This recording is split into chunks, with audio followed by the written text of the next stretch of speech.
Advanced External Referral Tactics. David, you want to talk about this guy a little bit? I don't want to dominate the presentation tonight. Yeah, absolutely. Yeah, leveraging social media to get the word out about the fact that your practice is hiring it's a really important thing. Think of social media as a party. When people know that you have something special to offer, they have no problem telling their friends that are at the party or within the social setting that, hey, there's this cool thing going on. They really don't. It's very simple. It's a part of casual conversation. There's a share button on social media that allows them just to shoot things over. And there's that social currency that comes with me being able to get something in front of you that you might think is cool. Then I look cool, if you will. And the main reason is according to Gallup, almost 70% of the workforce in general is not engaged or they're actively disengaged in their roles. Now, this is started to improve before the pandemic because talent was so hard to find. Basically, what was happening is practices were paying more. They were extending more benefits. They were offering more. They were trying to spoil their people to keep them, because the easiest way to recruit a great person is to never lose them in the first place, right? So that only inched it up about 3 to 4%.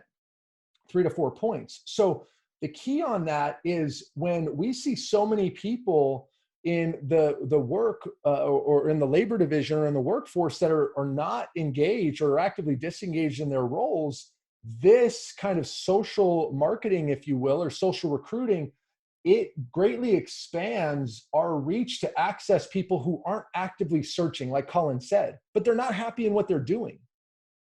When you're only accessing the people that happen to be looking for a new position right at the time that you post a job, you are drastically reducing the number of candidates that you can get into your recruiting funnel. Drastically. And you're drastically reducing the quality, because as Colin said earlier, your A players are most often, they're gonna be employed. If they've got the skills, they're clinically talented, they're gonna be employed. They're not looking often. So this is going to be a great opportunity for you to do that. Offering a referral buzz, a referral bonus is a great way to generate buzz and make it fun. I'll give whoever $500, post a video. We had one practice post a video, and they did it in cash, and they delivered it to the friend that referred the hygienist over. And it was great content on social media. It was fun. Everybody was excited about it. It was done really, really well. And then the last thing I'll say on this is with the environment that we're in right now, not every practice handled their furlough situation in a great way. There's a lot of talented people out there that might have a sour taste in their mouth based on how that happened. And how that went down. And if they get awareness of a different practice that's looking to hire, and they can get clear that practice has built something that they want to be a part of, you're going to get access to that talent pool.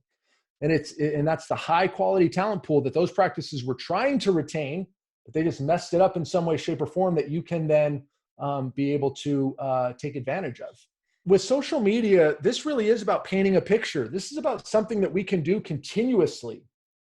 And again, as soon as I identify your practice as something that is something that I potentially want to be a part of, as soon as I can do that, or as soon as I do that, I can go follow you on social media. And as soon as I can follow you on social media, if your presence is one that's painting an effective picture about what you built, then that is going to get me more and more excited. And that bench that we referred to earlier starts to build.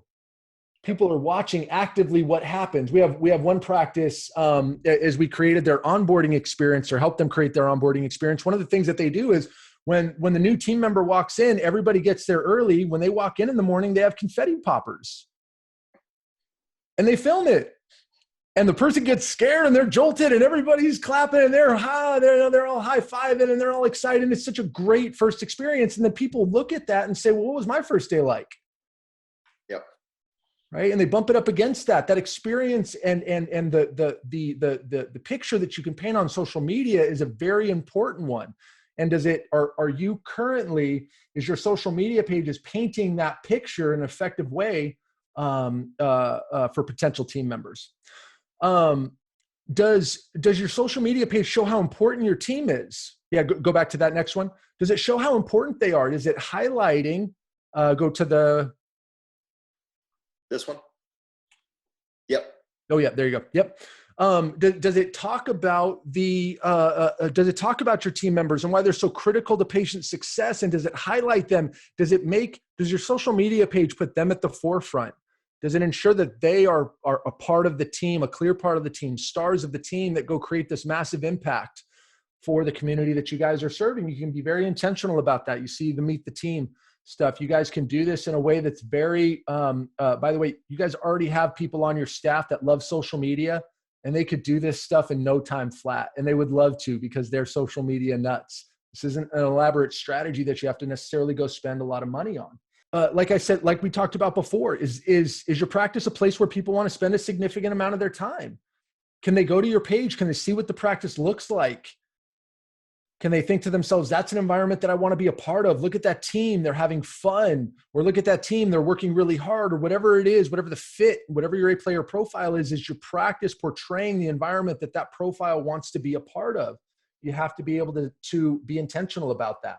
When it comes time to hire guys, the look and feel of your practice on your social pages is going to be a differentiator. I know a lot of practices don't invest in this. I know a lot of practices, they use a lot of templates that just have memes on it, or words and icons. They don't actually have pictures. They don't have content of their patients and the great interactions with your staff. Like when we don't engage in that kind of stuff, we don't have the heartbeat of our practice can't be communicated via these social channels that are just a part of everybody's daily life. There's no getting around it. This is the way that we get access into or get access and insights into people's lives, and get insights into practices and what they're really about, as we're potentially looking at making a shift in our career. And if we don't invest there, or let me say it this way, if we do invest there, it's going to give us a substantial advantage, and it'll create differentiation. This is the thing that we referred to early on. I can't explain to you how powerful it is when you start getting people on your team that have wanted to be a part of your team and a part of your practice and a part of the impact that you're wanting to create and a part of the family that you've built there for months.